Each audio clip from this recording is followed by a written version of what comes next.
सब लोग ऐसा रखिए हाथ, बोलिए हम पांच है। और एक बोलिए तन, मन, बुद्धि, आत्मा, सर्वात्मा। अब बोलिए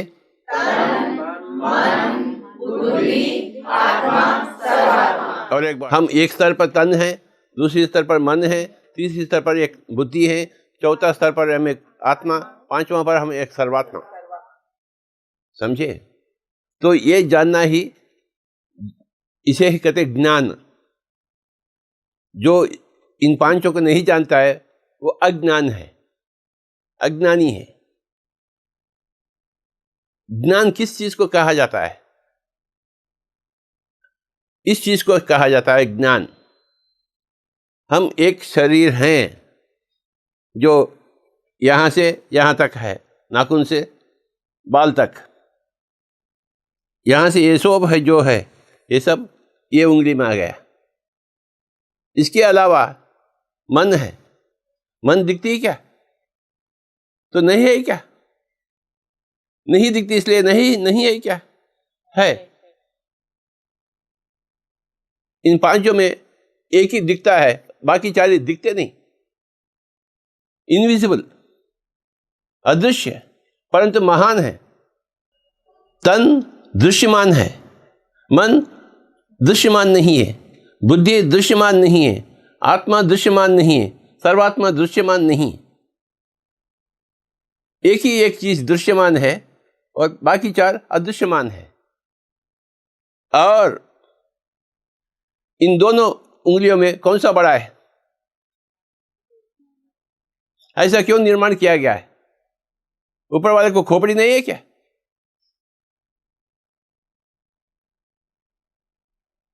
जो शरीर को बनाया, जो हर उंगली को बनाया, हर नाखून को बनाया, हर बाल को बनाया, उसको मालूम नहीं क्या करे क्या न करे? तो तन के ऊपर है मन। मन कहां जाता है? तन वहीं जाता है। मन चाहता है मुझे दारू पीने का है, तो तन कहां जाएगा? वो दारूशाला में जाएगा। हम उसको देखते हैं, अरे तू यहां क्यों आया? अरे मुझे दारू पीने का है। मन चाहा दारू और तन गया दारूशाला। मन चाहता है संगीत सीखना, तो तन गई संगीतशाला। मन चाहा है ध्यान, और अब आप लोग आ गए हैं ध्यानशाला में। आपके तन खींचे हुए आया हुआ है। जहां मन जाता है वहां तन जाता है। तन मन के काबू में है। इसीलिए देखो उंगली कितना बड़ा है। तन 100% मन के काबू में। जैसा मन वैसा तन। मुझे जिलेबी चाहिए, तो तन क्या करेगी? वो जिलेबी शॉप कहाँ है ढूंढ के जाएगी, जिलेबी लाओ। कौन चाहा जिलेबी? तन चाहा या मन चाहा? मन चाहा। ये चाहत कहां से आती है? तन से आती है, मन से आती है?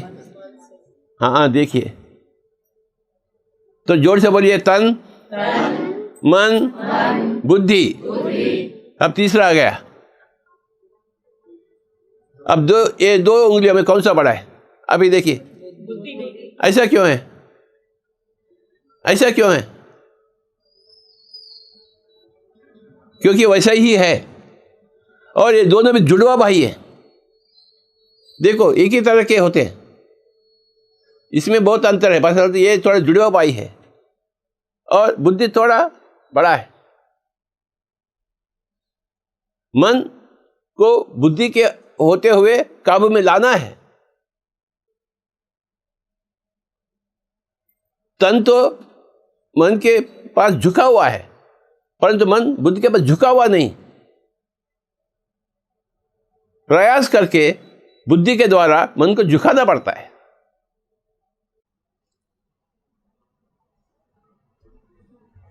थोड़ा कठिन बात है, प्रयास करना पड़ता, क्योंकि ये जुड़वा भाई है। बुद्धि के पास ज्यादा शक्ति नहीं है मन को झुकाने के लिए। मन को है, मन तो तन के ऊपर क्लियर कट है, बुद्धि मन के ऊपर क्लियर कट नहीं है, थोड़ा बहुत ज्यादा है। प्रयास करने से बुद्धि से मन को कंट्रोल किया जाता है।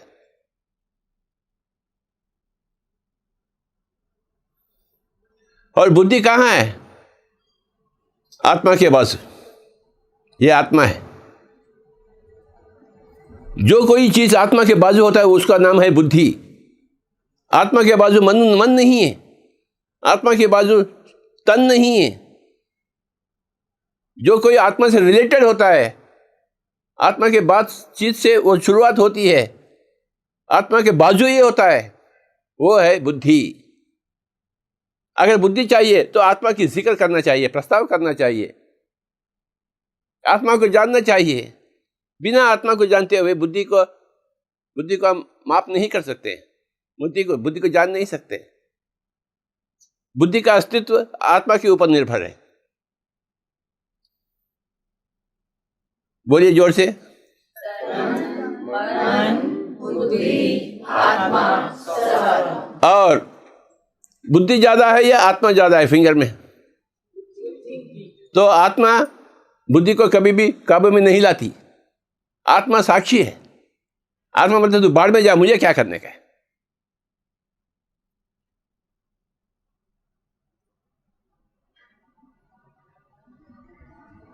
आत्मा शासन नहीं करती है।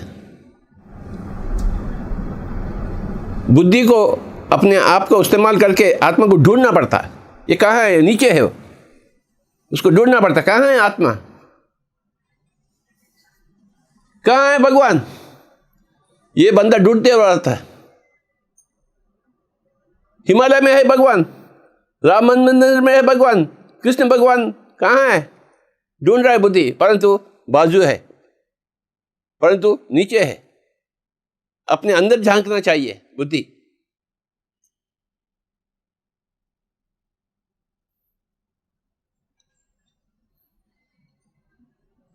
और 4 उंगली एक तरफ और 1 उंगली एक तरफ। ऐसा भी क्यों है? ऐसा ही है।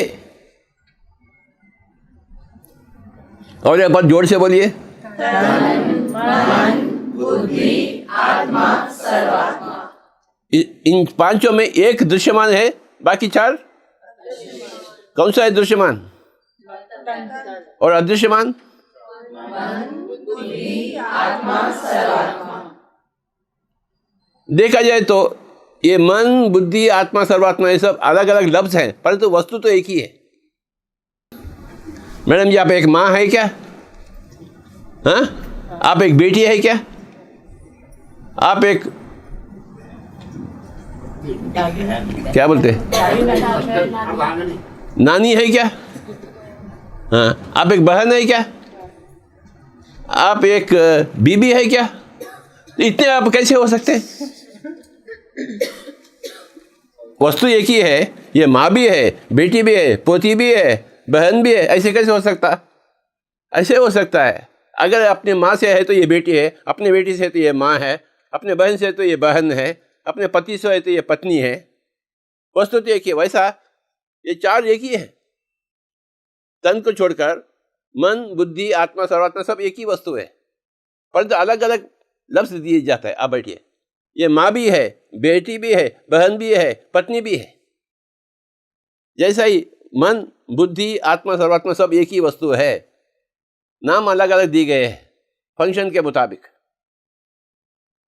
जब ये चाहता है मन कहता है, जब ये बताता है बुद्धि कहता है, जब साक्षी होता है आत्मा कहते हैं, जब हर जगह है तो सर्वात्मा है, एक ही वस्तु। ये अलग अलग वस्तु नहीं है। और 5 उंगली हैं। हाथ कितने हैं? एक ही हाथ के सब हिस्से हैं। तो ये अलग अलग है या एक ही है? यहां देखा जाए तो, यहां देखा जाए तो देखिए, हाँ, सब मिले हुए हैं, सब एक ही है। हम यहां देखें तो आप अलग है, मैं अलग हूं, परंतु यहां से देखें हम सब एक ही हैं, एक ही वस्तु है। एक ही वस्तु तन बनी, एक ही वस्तु मन बनी, एक ही वस्तु बुद्धि बनी, एक ही वस्तु आत्मा बनी, एक ही वस्तु सर्वात्मा। बुद्धि को उपयोग करके आत्मा को ढूंढना चाहिए। और आत्मा ये सर्वात्मा का अंश है। जैसा एक पेड़ है, पेड़ का एक पत्ता है, ये पेड़ है, पेड़ का पत्ता एक है। पेड़ में कितने पत्ते होते हैं? हम सब एक ही पेड़ के अनगिनत पत्ते।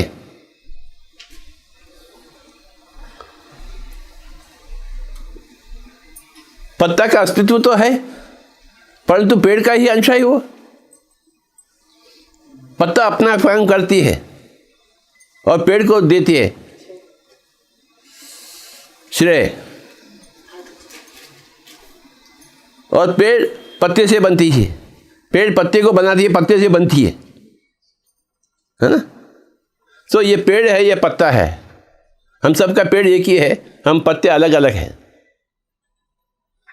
इस पत्ते को कहते हैं जीवात्मा। ये तीन को कहते हैं जीव।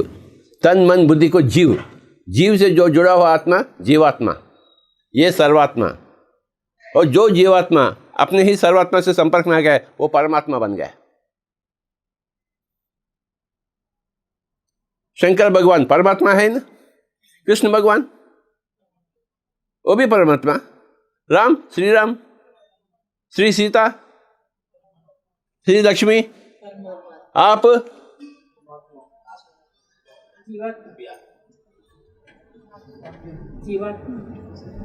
अभी जीवात्मा है, तो कब बनेंगे परमात्मा? अपनी ही सर्वात्मा से मिलना चाहिए, शेक हैंड करना चाहिए। है ये मिलन को कहते हैं परमात्मा बनना। हम जीवात्मा हैं, परंतु अपने आप में झुकने से हम परमात्मा बनते हैं।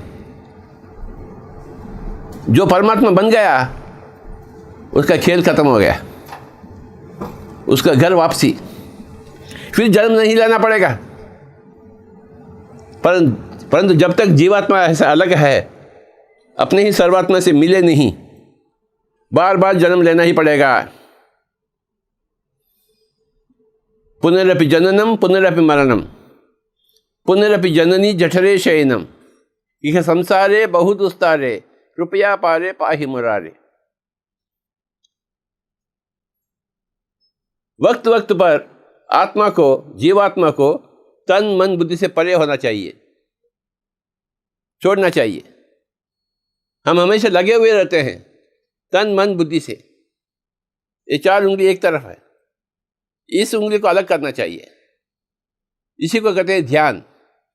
अपने तन से अलग हो जावे, मन से अलग हो जावे, बुद्धि से अलग हो जावे, होते होते होते हुए सर्वात्मा के पास आ जावे और यहाँ मिलन हो जावे।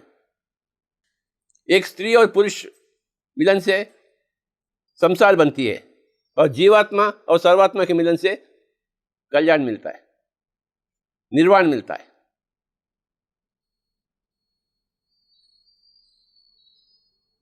हर एक जीवात्मा को एक परमात्मा बनना ही है। जैसा हर एक स्त्री को एक माँ तो बनना है।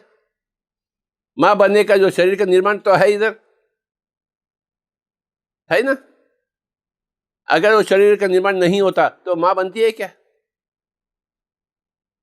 हर एक स्त्री में शरीर का निर्माण है माँ बनने का। जैसा हर एक स्त्री को माँ बनने से ही वो संपूर्ण होती है, वह हर एक जीवात्मा परमात्मा बनने से ही संपूर्ण बनता है। माँ बनने के लिए संभोग चाहिए और परमात्मा बनने के लिए भी संभोग चाहिए। इन किन दो चीजों का संभोग, ये उंगली और ये उंगली का संभोग चाहिए। जीवात्मा और सर्वात्मा का संभोग चाहिए। ये कहाँ होता है? ध्यान में होता है। ध्यान में क्या होता है? दो उंगलियों का मिलन होता है, जीवात्मा का और सर्वात्मा का, और एक बच्चा पैदा होता है। उस बच्चा का नाम है परमात्मा। जो ढूंढता है वो पा लेता है। जो दारूशाला को जुड़ रहे हो तो दारू सारा पहुंच जाता है। जैसा चाहत वैसा पावत। और ये बच्चा अब दूसरे को भी परमात्मा बनने में जुट गई। और मैं देख रहा हूं अभी इतने परमात्मा इधर रूम में बैठे हैं। सभी परमात्माओं को मेरा नमस्कार। दुनिया में हर एक बंदा परमात्मा बनना ही है, इसीलिए हम आए हैं पिरामिड मास्टर बनकर। यहां क्या लिखा हुआ है? अहिंसा परमो धर्मः। अगर हम ध्यान नहीं करते हैं, हम अपने आप से हिंसात्मक हैं, हम अपने आप को परेशानी में डाल रहे हैं।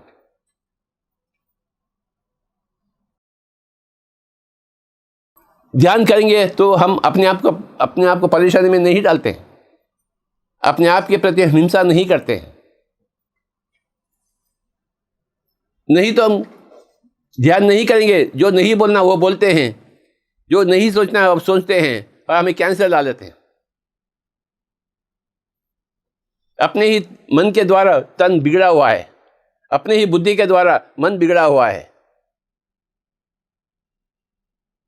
और आत्मा के साक्षी होते हुए बुद्धि बनती है, और बुद्धि मन के ऊपर सवार करती है, और मन तन के ऊपर सवार करती है। बुद्धि का काम है एक तरफ आत्मा को देखना, दूसरी तरफ मन को संभालना। जिसके पास 100% बुद्धि है उसको बोलते हैं बुद्धा, जिसके पास 0 बुद्धि है उसको बोलते हैं बुद्धू। अगर 0% बुद्धि है तो बुद्धू है, अगर 100% बुद्धि है तो वो है बुद्धा। हम एक आदमी को बुद्धा क्यों बने, क्यों बोले हम? क्योंकि उसके पास 100% बुद्धि है। जो भी बोलता है 100% बुद्धि से बोलता है, जो भी सोचता है 100%, 99% नहीं, 100% बुद्धि से सोचता है। हम सभी लोगों को बुद्धा बनना है। जो भी सोचे 100% बुद्धि से सोचे, जो भी बोले 100% बुद्धि से बोले, 99% नहीं। 99% से भी बोलेंगे तो दोबारा जन्म मिलेगा आपको 1% पाने के लिए। सभी को बुद्धा बनना है। कैसे बनेंगे बुद्धा? वो गौतम बुद्धा अपने शरीर, अपना ग्रह छोड़कर भागे। हम ग्रह छोड़कर नहीं भागते, कहीं जाने की आवश्यकता नहीं। हम घर बैठे बैठे बुद्धा बनेंगे। हम पिरामिड मास्टर हैं, हम घर नहीं छोड़ते हैं। घर में बैठे बैठे बुद्धा बनते हैं। कैसे बनते हैं घर बैठे बैठे? हाँ, ये बुद्धि सबसे ऊंचा उंगली है। यहां से यहां तक झुकना पड़ेगा, नीचे आना पड़ेगा, और दोनों उंगलियों का मिलन हो तो आप बुद्धा बन गए हैं। ये बाहरी बात नहीं है, ये भीतरी बात है। जोर से बोलिए। और बुद्धि, आत्मा, सर्वात्मा, ये सब एक ही वस्तु है, अलग अलग नाम से पुकारा जाता है। वस्तु तो एक ही है, दृश्यमान वस्तु एक ही है, अदृश्यमान वस्तु भी एक ही है। परंतु दृश्यमान वस्तु तन कहा जाता है, अदृश्यमान वस्तु मन, बुद्धि, आत्मा, सर्वात्मा 4 नामों से पुकारा जाता है। हालांकि सब कुछ एक ही है। अगर आप केवल अपने आप को तन समझते हैं तो आप एक जानवर है। तन के साथ एक मन भी आप समझते हैं तो आप एक मानव है। मन के साथ एक बुद्धि भी समझते हैं तो आप एक श्रेष्ठ मानव है, क्योंकि बुद्धि है आपके पास। परंतु बुद्धि के साथ आप आत्मा को भी पहचान देते हैं, आप तो एक ज्ञानी हैं।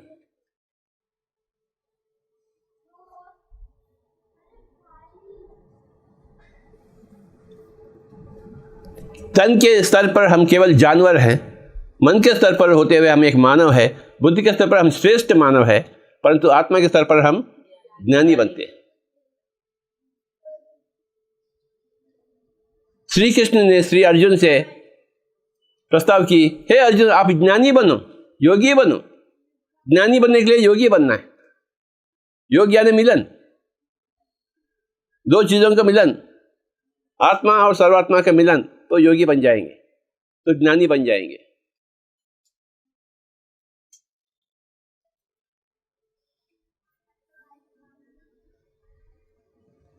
बुद्धि है परंतु आत्मा जानता नहीं, तो ज्ञानी नहीं बना। बुद्धि के प्रयोग करते हुए आत्मा को पहचान लिया तो ज्ञानी बन गया।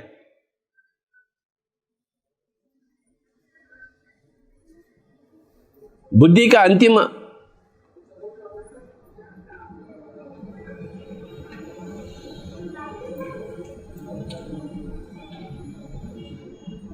उपलब्धि जो है वो आत्मा को ढूंढना। बुद्धि के द्वारा हम आत्मा को ढूंढते हैं और बाजू है आत्मा, और बुद्धि अलग नहीं है, आत्मा अलग नहीं है। मन, बुद्धि, आत्मा, सर्वात्मा सब एक ही वस्तु है।